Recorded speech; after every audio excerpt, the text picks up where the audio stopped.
Iyong aso mong first time makaamoy ng durian. I got a bad feeling about this.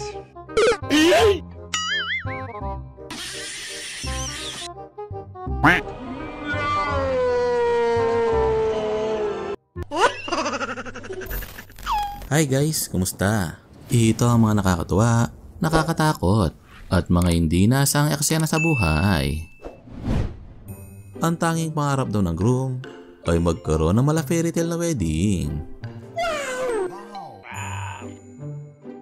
Pero yun pala, isang bangungot na wedding.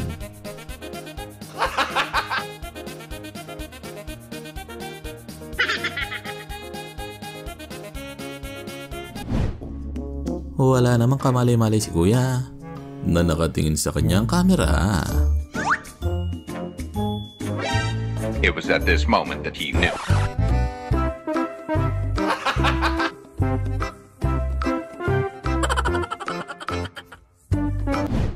Hindi porke nilapitan ka na nakamotor ay snatcher na.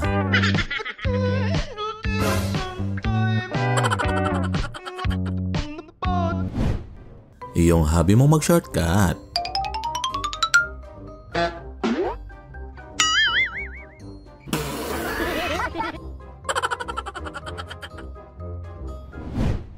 Iyong nagkamali ka na napiling pagtripan.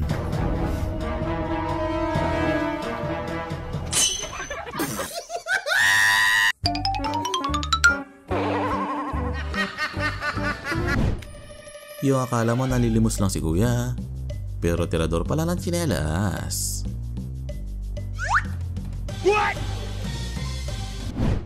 Sa forma pa lang ni kuya, ay akala mo magaling siya. Pero yun pala,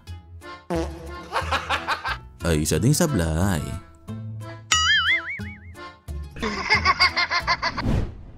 Kung naging cook si Harry Potter, ganito siya magluto.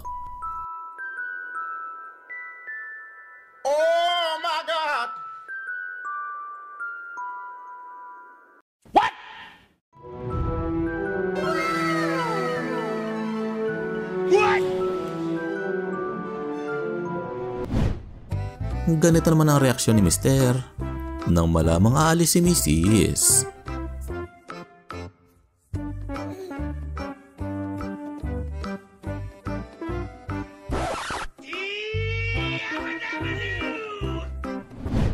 Iyong 4 AM na at ikaw na lang ang huling customer sa bar.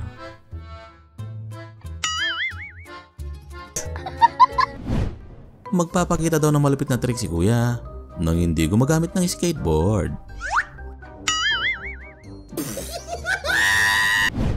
Yung aso mo masyadong excited.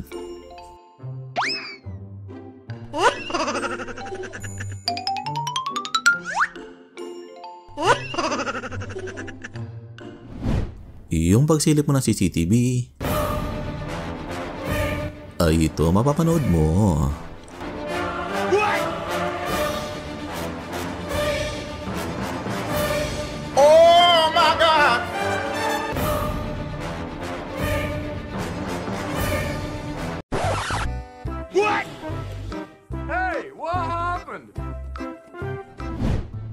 Yung akala mo sira.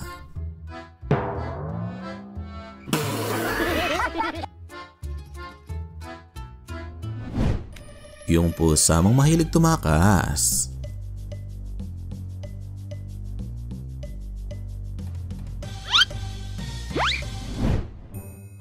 Isang malupit na warm-up.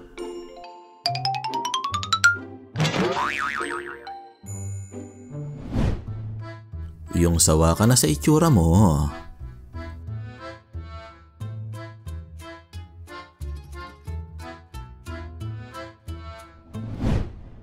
Yung sexy ka nga, pero nakulangan naman sa utak.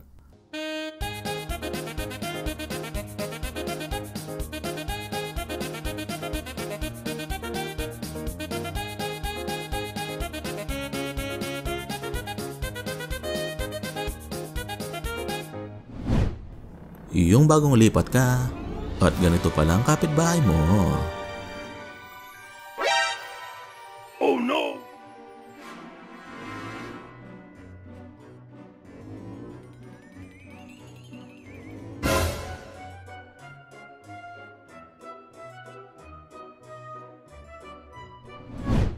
Yung bumili ka ng bagong TV at pinagkatiwala mo sa baby mo. I got a bad feeling about this.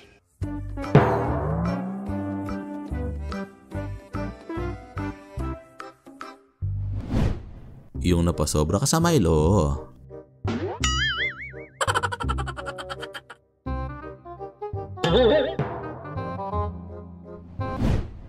Yung gusto mo lang tumulong, pero nagsisi ka sa uli.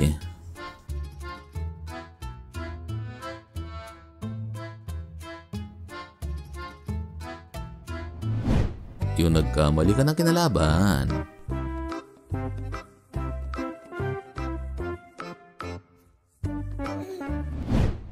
Yung idol mo si Pacquiao.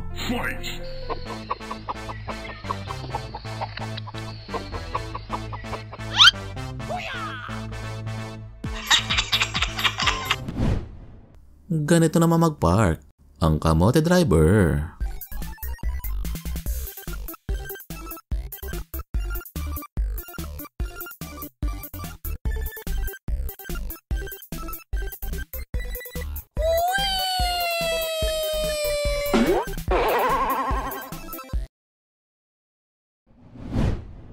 Yung bored na kayo sa work.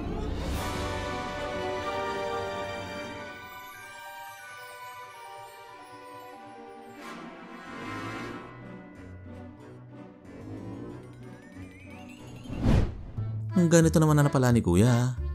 Nang maling bakuran ang pinasok niya.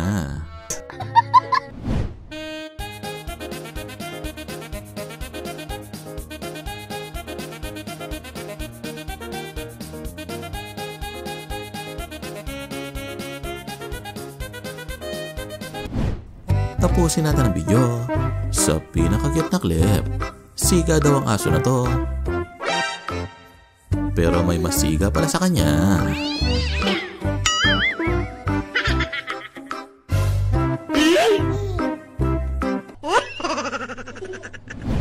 Ano masasabi mo kapatid? Kung nagustuhan mo ang video natin ngayon, ay huwag mo naman kalimutan mag-likes at mag-share. At kung bago ka pa lang dito, ay click mo na ang subscribe button at pindutin ang notification bell para maging updated ka sa mga kakaiba at magaganda nating mga content. Maraming salamat guys. Hanggang sa muli, stay safe and peace out.